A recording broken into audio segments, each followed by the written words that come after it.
Yeah, we did actually 170K. That's the grand total right now. And the funny Sheesh. thing is, there's still money coming in, even though the funnel closed. And I'm sure we'll get into that a little bit later on. But dude, I mean, the thing just went crazy. And it was actually a bit of a unique concept, something that we hadn't tried before. But we just thought, screw it, let's try something new. Let's see if it works. And it did. All right, guys, welcome to the Midi Money podcast. I was trying to figure out how to open this because I was like, well, our guest, but like, you can't be a guest in your own home. We've got the co-founder of Midi Money. We've got my friend. We've got my inspiration for really all this stuff that I'm doing today. Adrian, what's up, bro? Anno Domini, how you doing? What's going on, man? Doing great. Thanks for having me. Appreciate you having me as your special guest of the day. Yeah, on the Midi Money podcast, on your own podcast. Yeah, man, no, I'm excited because this is like, I love hearing other people's stories and I think that's super inspiring, but what I really love is to geek out on how people were able to actually accomplish, what were the strategies, what were the tactics. And so I wanted to, have you back on here because we just did this launch together that did extremely well. We did what do you have the latest numbers? Yeah, we did actually 170K. That's the grand total right now. And the funny Sheesh. thing is, there's still money coming in, even though the funnel closed. And I'm sure we'll get into that a little bit later on. But dude, I mean, the thing just went crazy. And it was actually a bit of a unique concept, something that we hadn't tried before. But we just thought, screw it, let's try something new. Let's see if it works. And it did. It sure did. And that was 170K and however long it's been now. But I think we'd hit about 160K in 2 weeks. Mhm. And something that was pretty cool that I had never seen before is we did $10,000 in the first 10 minutes that the cart opened. And just to be clear, you guys, we're talking about selling beats. We're not talking about selling courses. We're not talking about, we do all that stuff, but we were talking about selling beats in 2020, about to be 2021 now. Actually, it's, in like a week, whenever this comes out, probably come out in 2021. But there's a lot of people feel like, oh, the market's too saturated. Oh, this doesn't work anymore. Oh, funnels don't work. Yeah, it was cool, but now I've seen 10 other producers doing it, so it doesn't work. Guys, this stuff absolutely works. And I'm just excited to kind of dive into a little bit of the strategy, the tactics, how we kind of put it together so that some of the people watching or listening can do it themselves. Yeah, let's get geeky. Let's get into it. So maybe you can kind of like tee it up, just kind of talk about sort of the offer and even like how we sort of think about what this is, where it's available for this period of time, and how that's different from maybe that sort of funnel that you usually got going on, and sort of how it fits into the context of your slash our businesses as we kind of put this one together. For sure, yeah. So without kind of going way too far back and explaining the whole funnel thing again, but essentially what you and I mostly talk about to producers who are new to the whole funnel thing is what's considered an evergreen funnel. And it's kind of the gateway into your business, right? It's the thing that's going to grow your leads, get you those opt-ins, and start really building out your business so that you can build that long-term relationship with your customers. So absolutely the first gate into the world of funnels should be an evergreen funnel. And once you have those leads, once you start building your list, once you have those SMS subscribers or those email subscribers, and you have a sizable amount of them and you've sort of primed them, you have a good relationship with them, then every once in a while you want to sprinkle in new offers, right? To keep it fresh and, present them with something new and exciting that's going to be valuable to them that they want to purchase from you. And one of the ways to do that is through a launch, a product launch. And what a launch essentially is usually, so the way that we do the launches is for a very limited time window, you're releasing some kind of a special collection of services, products that are very valuable for your target audience at a very reduced rate. So in our case, it might be, for example, a package of beats that are available only for maybe 1 to 2 weeks at the very most. And it could be, 20, 30, 50 beats for the price of one beat. And the reason why that's okay to do every once in a while is because, first of all, it's only available for a very short amount of time. So it's not like, you're offering 20 beats for $20 all the time, right? So it's a very special and scarce event and product. And the other reason why it's okay to do is because it really builds a lot of goodwill with your audience, because it's almost like you're saying thank you to them. That's often how I frame my launches, doing something for the artist community where I'm giving away a bunch of my best content for a very low price for a very limited time window.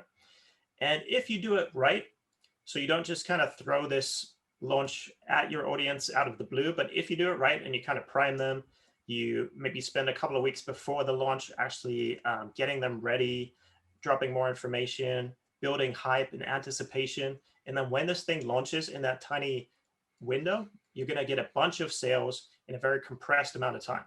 So kind of think of it as like funnels compressed, right? It's like all the good stuff of funnels heightened, but also all the bad stuff of funnels heightened too.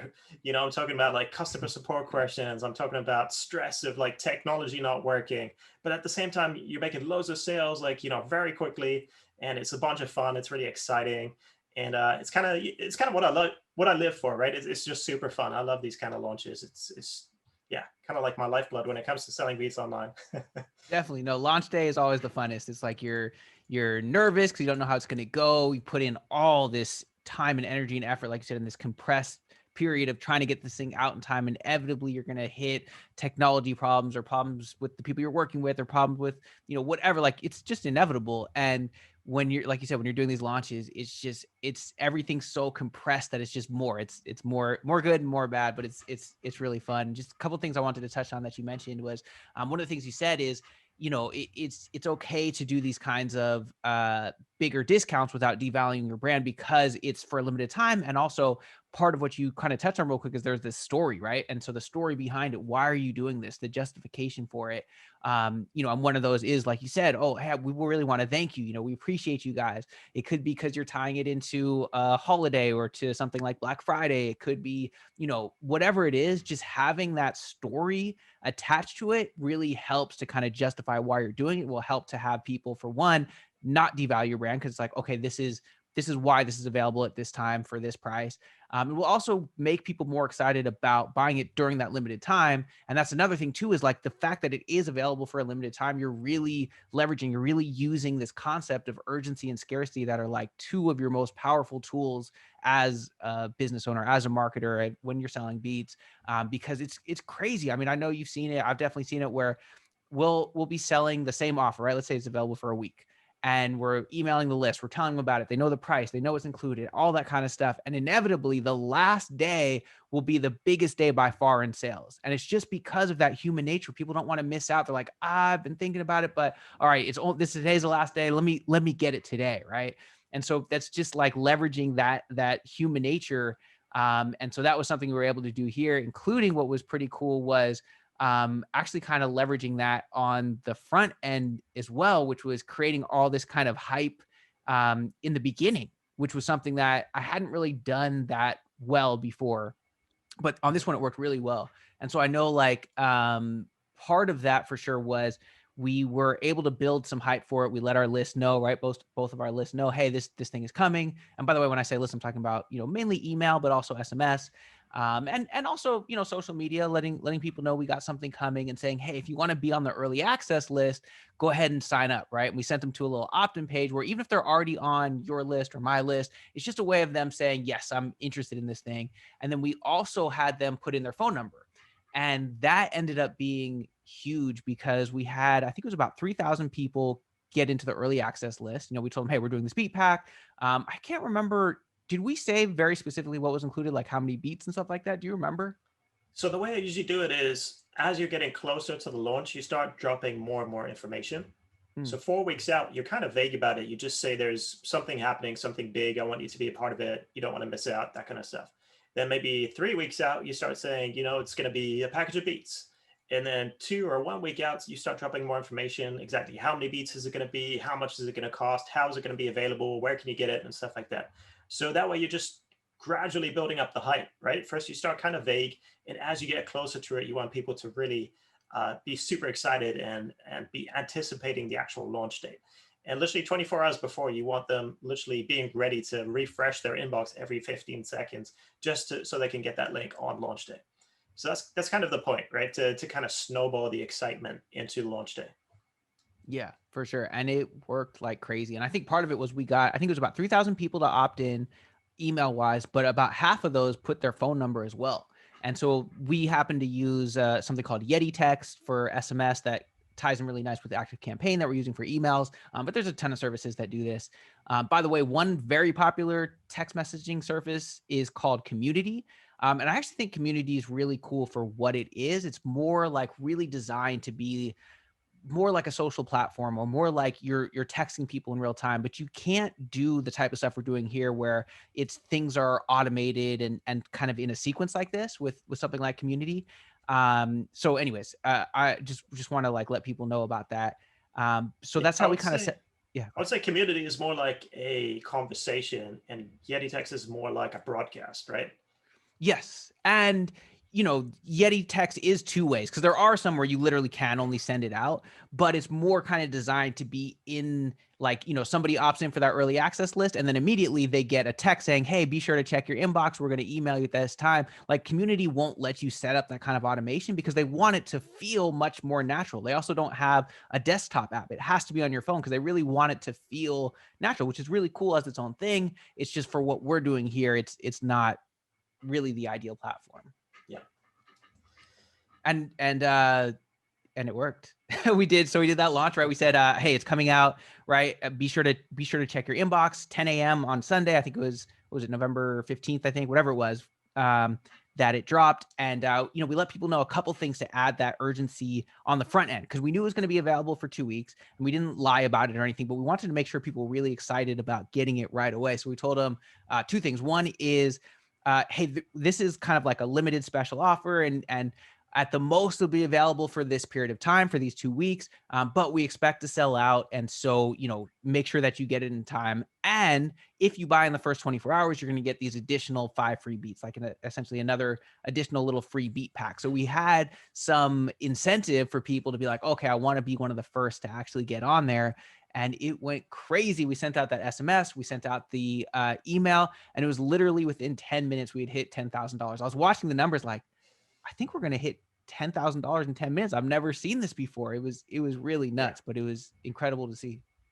Yeah, and just to remind you guys, this is just to a list of 3,000 leads. This is not to our entire list of like 100 something thousand at all.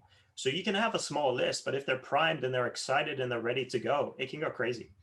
And even in my wildest sort of fantasies, when I was doing the maths, like, okay, so we have like 3,000 people on the list. Maybe, I don't know, 20% are going to open that email. Then maybe another 10% are going to buy. I was like, okay, maybe we'll make like a couple thousand. No, like literally everyone opened that email. Everyone was excited and everyone got all the OTOs, the bumps, and the average cart value was crazy. And yeah, we'll get into some of that as well in a minute. But honestly, that was probably one of the most exciting launches I've been a part of. And I've been doing these for like 6 years. So yeah. No, me too. Me too. It was really fun. Yeah. So maybe what about as far as like the rest of the order of events of like how we kind of set it up? Yeah, you mean like from a technical Yeah, standpoint? like as far as, okay, so we had early access, then it's available for this long, then it closing down and reopening that whole process. Yeah, so this is what the sequence looked like. So we had the pre-launch period, which for us it was kind of condensed. I think we had 2 weeks or something like that from the point where we first mentioned, something has come into the actual launch date. And then obviously the 24 hours before was like the main time where we were really getting people excited and saying like, you have to do this at 10 a.m. tomorrow. So then we had the pre-launch day, which is only available to that list of 3,000 that had opted in on Sunday. Then on Monday, we did a public launch. So at that point, it was available to the general public, to our email lists. We promoted it on social media. We started running some ad campaigns and stuff like that. And then we just kind of opened it up, right? So that second day was also pretty good. Obviously not as exciting and crazy as the first day, but still really successful. It's to a lot of people, it was still a brand new offer or something really exciting. So sales were still really strong. And then we actually let that run for a 2-week period, which is the longest I've ever done a funnel for. Before that, the Same. longest I'd done was, I think, like 7 days or 8 days or something like that. But actually, I was talking to our buddy Wishmaster, who had done something similar earlier in the year, and actually did very well as well. I think he made 113,000 in a 2-week funnel. So I was like, okay, well, let me just try it out. And Gabe and I, sure enough, we set this thing up for 2 weeks. It did great. It was really consistent. And what that enabled us to do as well, actually, side note, was to set up some really great Facebook ad campaigns and have enough time to actually test those out and figure out what was working. Because sometimes in like a 1-week launch window, it's really hard to scale your ads successfully because you just kind of have to like dump money in there and hope it works. Whereas like a 2 week window, it's a little easier to kind of see what's working, what's not, and test a few more things. So that was nice. Then at the end of the 2 week period, we actually closed the funnel early. So this is something we said we might do at the start. And sure enough, like 1 day before or 2 days before the end of the 2 week period, we let people know like, hey, this is actually going to close early. It's going to close tomorrow instead of the day after. And again, that caused like a little bit of a rush to the order page, bit of scarcity. And then we closed it on a Saturday instead of a Sunday as originally planned. And then we got a ton of emails and things like that from artists saying like, hey, I was expecting to buy it on Sunday. I didn't get it. And so half of that was, we want to cater to our audience, and half of that was like our marketing sales being like, okay, let's just push this thing a little longer. So we actually decided to bring it back on the Monday for one extra day. 24 hours, that was it. Like from the morning until midnight, literally, you could get the same pack for one more chance, essentially. So to recap, we had a 2 week period. We closed it 1 day early. Then we brought it back, I think, a day or two later for one last 24-hour chance to get the offer. Now, after those 24 hours, officially the launch was over, but we were still upselling people who purchased the main package during the sale on some of the upgrades that they might have missed.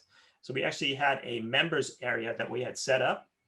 And what that does is once somebody logs into the members area to download their purchase, they actually see all the sort of upgrades, bumps, things like that they might have missed during the sales funnel process. And we actually had, I think, like 3 OTOs, and each one of those had 2 order bumps. So we did like a beat pack, and then as the order bumps, you could get either the trackouts or unlimited rights upgrades. So first of all, what that does is it obviously increases your average cart value. So instead of just buying, for example, like a $20 beat pack, maybe someone's dropping $100 in order to get the trackouts and the unlimited rights to the beats as well. And then we did additional beat packs in those OTOs. So OTO 1 was an additional 20 beats, I think. OTO 2 was like another, I can't even remember, like 100 beats. And then the third OTO, I think, was a recurring revenue subscription thing that we have, our Inner Circle program. So 3 OTOs. If you go through that entire process as a customer, you don't buy all of them, you still get forwarded to the members area. And then there you're going to see all these sort of sections that might be locked because you didn't purchase a certain upgrade, and then you can still go back and buy from there. So what was happening after the 2 weeks when we closed the funnel was that people were still logging into the members area. They were seeing all these items that they missed, and then they were going back and actually purchasing those. And we did a little follow-up campaign as well with email just to the buyers, and kind of pinpointed, okay, this guy only bought the basic package, so let's try and upsell him on the additional package. And we even rolled in some additional offers that were complementary to what the artists had purchased during the sale, that we kind of just made up on the fly and thought would be a good idea and would provide value. So the actual core offer, I don't think we explained this yet, but the core offer that we had in this funnel was a package of beats and some artist features.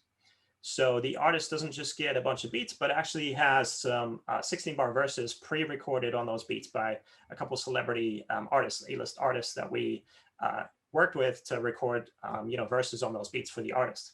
So people like Razcast, we had Planet Asia, King Corrupt, King Crooked, and Corrupt. And so one of the sort of upsells that we thought would be a good idea would be a transfer rights license. Because what we noticed was that a lot of people who were going through the funnel were actually producers, not artists. And they were actually thinking to themselves like, oh, this is awesome that you guys got these artist features, but I want to have them on my beat. I don't want the pre-recorded on your guys' beat because I want those credits. So we thought, okay, so let's roll out another product, which could be a transfer rights license, whereby, if somebody purchases the license, they can now use those vocals on their own beat. So there's just like a little snippet of how you always need to be thinking on your feet, catering to your audience, and coming up with products that actually cater to what people need and fulfilling those needs. And sometimes that doesn't crystallize until much later in the process. You think you're doing one thing, but then it turns out actually people are needing something completely else, or something that's complementary to what you're offering. And that actually did incredibly well. I think we made another $5,000 or something like that just off of 2 little upsells that we made up after the actual launch. That was pretty cool. Yeah, no, for sure. Shout out to Wish. That was Wishmaster also did something similar on his with the transfer rights thing. and it worked really, really well. And I think that that's what you're talking about. How do we create more value? How do we not only come up with an offer in the first place, but continue to come up with offers? That is the big difference. I mean, that's one of the big things we talk about. If you guys haven't, check out the early podcast, that like episode 1, 2, and 3 with AD on there, and where we kind of talk about that, or go check out our free training at midimoney.com/go, where we kind of give the whole foundation of this whole funnel thing. But a big piece of it is, how do you create more value for your customer? It's not just, hey, here's another beat lease, because the reality is there's, it's 2 million plus producers on BeatStars alone. I'm sure it's another, who knows, whatever, million plus on the other ones. And all of these producers are all selling I mean, I hate to say it, it's the exact same product, right? It's a beat lease. And yes, your beats are like, only you make your beats. I get it. But the reality is there are literally millions of other producers. And so how do you differentiate yourself? How can you create more value? How can you compete? Like in that, like, I hate when people say the market is saturated, but as far as doing that, yeah, that is saturated. If you can get the same product from 2 million different people in the same place at the same price, that is saturated. So how do you create an offer? How do you give more value? And so in this case, what we did was, you had a connection to where we were able to get some of these artist features, and we were looking at, well, what are the different problems that we can solve for our customer, for our potential customer? Well, one of them for rappers and singers is they want to get their music in front of more people. Well, one way to do that is to have a feature, or they want more credibility. Well, here's a solution to that. And I don't want producers watching this or listening to this think like, oh, now I need to go get artist features. Like, sure, cool, do that if you can, that's fine. But that's not the point. We've both done, huge launches without that. It's more about, how can you add more value? Maybe that's through, a training that you include. Maybe that's through other services like mixing and mastering, or artwork, or whatever it is. But the important part is that you're putting together an offer that's actually solving more problems and a higher level of problem than just a beat lease like everybody else. And that's part of why we're able to do so well. Like, there's nobody, like, trust me, nobody's doing $10,000 in 10 minutes on a beat store with beat leases. It just doesn't happen, right? No, nobody's. And I think on that first day we ended up doing like $35,000 just that day. Like, people aren't doing that on a beat store selling a beat lease. It's just not how it works. But we did that because we had, that much more value. But here's the thing: even if you have the most valuable thing in the world, nobody sees it, it doesn't matter. So I want to talk a little bit about, like, how do we actually drive traffic to it?